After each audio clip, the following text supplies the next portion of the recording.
जय हिंद साथियों, नमस्कार। कैसे हैं आप सभी। आज वह दिन जब पहले ऐसे ही मोबाइल से एक वीडियो बनाया करता था और मोबाइल से वीडियो अपलोड किया करता था, आज वह दौर वापस आया है। और कुछ जरूरी सूचना जो मैंने पहले भी आपको दी थी और आज लास्ट बार आपको ये दे रहा हूं, उसके बाद मैं दोबारा ये सूचना नहीं दूंगा, तो ध्यान से इसको सुन लेना। जितने भी राजस्थान पुलिस में भावी कांस्टेबल जो हैं, सब आ चुके हैं क्या? जी आ तो गया मैं। भावी कांस्टेबल जो भी हैं, भावी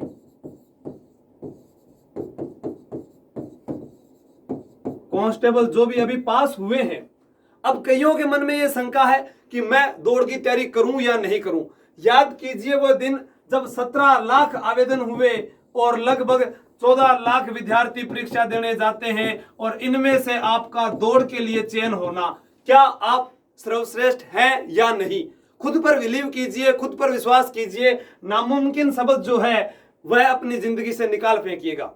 कई ऐसे फोन आए कि सर हम कर सकते हैं या नहीं, हम एसआई की तैयारी लगे रहे या पटवार की लगे रहे, रीट की तैयारी लगे रहे, उसको आप जारी रखिएगा। साथ साथ में वह आपकी तैयारी लगातार चालू है, लेकिन आपको जो क्या करना है कि जो मैं आप लोगों के लिए सूचना लेकर आया हूं, अपनी पाठशाला यानी थारी है और अपनी है बीकानेर के अंदर राजस्थान पुलिस शारीरिक दक्षता परीक्षा की निःशुल्क तैयारी, जिसके अंदर मैंने आपको बताया था मैं खुद इंस्पेक्टर विजयपाल जी बिश्नोई, महिला अभ्यर्थियों के लिए इंस्पेक्टर शिखा जी बिश्नोई और भारत गोल्ड पदक विजेता 200 मीटर रेस के अंदर मनदीप जी वह साथ में रहेंगे। उसके अलावा उच्च अधिकारियों का मार्गदर्शन जो हाल में ही बीकानेर में कार्यरत जो है बीकानेर संभाग में, वही अधिकारी आपसे रूबरू होते रहेंगे। आप लोगों को इस हेल्पलाइन नंबर पर कॉल करके यह पता कर लेना है कि कितने बजे से कब यह तैयारी शुरू होने जा रही है। बाकी मैं आपको यहां बता देता हूं, 16 मार्च से सुबह 6 बजे, शाम 5 बजे आप लोगों की 2 टाइम दौड़ होगी। रहने के लिए आपके लिए हॉस्टल सुविधा है, हॉस्टल सुविधा है। अगर आपका कोई परिचित बीकानेर में रह रहा है तो आप वहां रह सकते हैं। बेसिकली आप पर ऐसा कोई दबाव नहीं है कि आप आकर इसी हॉस्टल में अपनी पाठशाला वाले में रहें या फिर इसी डिफेंस एकेडमी में रहें। आपको हमारी ओर से निःशुल्क ही तैयारी रहेगी। लेकिन जैसे मैंने कल टेलीग्राम पर अपने जो आशु जी के ट्रिक टेलीग्राम है वहां एक पोस्ट डालकर पोल करवाया था कि हमें सिर्फ 100 ही अभ्यर्थी एक बार चाहिए, तो वो 100 अभ्यर्थी पूरे हो चुके हैं। वो 100 अभ्यर्थी फिजिकल वाले पूरे हो चुके हैं। अब आप अगर ज्यादा आते हैं तो उसके लिए आपको इस नंबर पर कॉल करके रजिस्ट्रेशन करवाना पड़ेगा कि हम आ रहे हैं सर और इतनी तारीख को हम पहुंच जाएंगे। आप अगर 16 के बाद में सोचो 25 को चला जाऊंगा, 20 को, कोई पता नहीं कि ये शारीरिक दक्षता परीक्षा 15 दिन में हो जाए, 20 दिन में हो जाए, 1 मंथ में हो जाए। क्या किसी को यह पता था कि पेपर कब होगा? अचानक से पेपर हुआ। क्या किसी को पता था रिजल्ट कब आएगा? अचानक से रिजल्ट आया। तो वैसे ही कब फिजिकल करवा के सरकार इस भर्ती को आगे लेके नहीं जाएगी अब, क्योंकि आपको पता है कोई कह रहा है कि यहाँ सीट नहीं थी, यहाँ पास हो गए थे, यहाँ मेरिट में मेरे से ज्यादा नंबर वाला तो है वो तो फेल हो रहा है और मेरे से कम नंबर वाला है जो सर कि पास हो रहा है। तो ऐसी कुछ समस्याएं रहती है, तो उसको जल्दी जल्दी से करवा दिया जाता है। और उसके बाद में आप ध्यान रखना, जो महिला अभ्यर्थी हैं उनके लिए अलग से पीजी है, पुरुष अभ्यर्थियों के लिए अलग से पीजी है। महिला अभ्यर्थियों के पीजी की सुविधा में क्या है, उनको 2 समय का खाना मिलेगा, नाश्ता मिलेगा, फ्रूट सबको मिलेंगे। ये लड़कों के लिए भी अनिवार्य है। महिलाओं के लिए रूम के अंदर ही आपके बेड वगैरह है, गद्दे वगैरह है, लड़कों के लिए भी गद्दे वगैरह सारे कुछ है और अंदर ही आपके बाथरूम वगैरह सब कुछ बने हुए हैं। 24 घंटे आपकी लाइट रहेगी, इन्वर्टर की सुविधा कर दी गई है, संस्थान के बिल्कुल पास में है और आप वहां पर आकर पढ़ाई कर सकते हैं, आप अपने फिजिकल की तैयारी कर सकते हैं। अब गुरुजी मैं घरों के ले रहा थाना, घरों एक ओढ़न वाली थारी कामड़ ले रानी है, थारा कपड़ा ले राना है, लोअर टी शर्ट लेकर आना अनिवार्य है। उसके अलावा कुछ भी मत लेकर आना। एक बार किसी को भी डॉक्यूमेंट्स लाने की आवश्यकता नहीं है।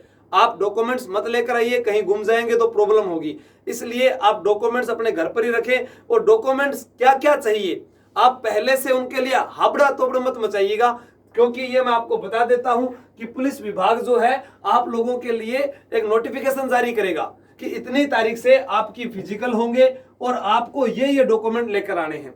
कुछ विद्यार्थी बोल रहे थे सर आरोग्य प्रमाण पत्र जब वो आ जाए तब बनवाना है, उससे पहले नहीं बनवाना है। और आप कहीं से भी बनवा लीजिए, वो आपके पास होना चाहिए। आपका जिला स्तर का वो दे देंगे हॉस्पिटल के, आप वहां से बना के ले जिला हेडक्वार्टर से। फिर कुछ कह रहे थे सर चरित्र प्रमाण पत्र, चरित्र प्रमाण पत्र आपने लास्ट ईयर जहां से पढ़ाई की है वो होना चाहिए। आपने जो फॉर्म में भरा है वहां से अगर 12वीं की है और उसके बाद में आपने एमए कर ली तो आप 12वीं वाला लेके जाना, क्योंकि आपने वहां पे 12वीं दिखाया, आगे वाले मत दिखाइएगा आप डॉक्यूमेंट, क्योंकि आपको नौकरी उसी बेस पर मिल रही है। आय का बोल रहे थे सर आय सर्टिफिकेट बनवाना है। जिन अभ्यर्थियों की 2.5 लाख से कम है उनके लिए बनाना अनिवार्य है, ठीक है। और कुछ जाति प्रमाण पत्र वाला बोल रहे थे तो जनरल का जाति प्रमाण पत्र नहीं है, ईडब्ल्यूएस वाला है, उनके लिए जाति प्रमाण पत्र आवश्यक है। एससी एसटी का जाति प्रमाण पत्र बार बार बनाने की आवश्यकता नहीं होती, ओबीसी वालों को बनाने की आवश्यकता होती है, वो आप बना लेना, ठीक है। और कोई आपके जो सवाल हो, कोई जवाब हो, वो आप मुझे कमेंट कर देना। दूसरी जरूरी सूचना और अंतिम सूचना मैं आप लोगों को यहाँ बता देता हूं, वो और देख लीजिए आप। राजस्थान पुलिस, वनपाल, वन रक्षक, प्रथम 250 विद्यार्थी, प्रथम 250 विद्यार्थी जो मैंने बताए थे वह आप लोगों को इसके लिए 2100 रुपए आप लोगों को फीस बताई थी कोचिंग में। और मेरे द्वारा रोजाना आपको यहां पर इतिहास, भारतीय प्लस राजस्थान व कला व संस्कृति, यह क्लासें आपको रोजाना 3 घंटे आपके साथ रूबरू रहूंगा। चाहे आप अलग से स्पेशल आप जीके करना चाहें तो भी आप पहुंच सकते हैं। आप किसी भी प्रतियोगी परीक्षा की तैयारी कर रहे हैं, मान लीजिए आप पटवार,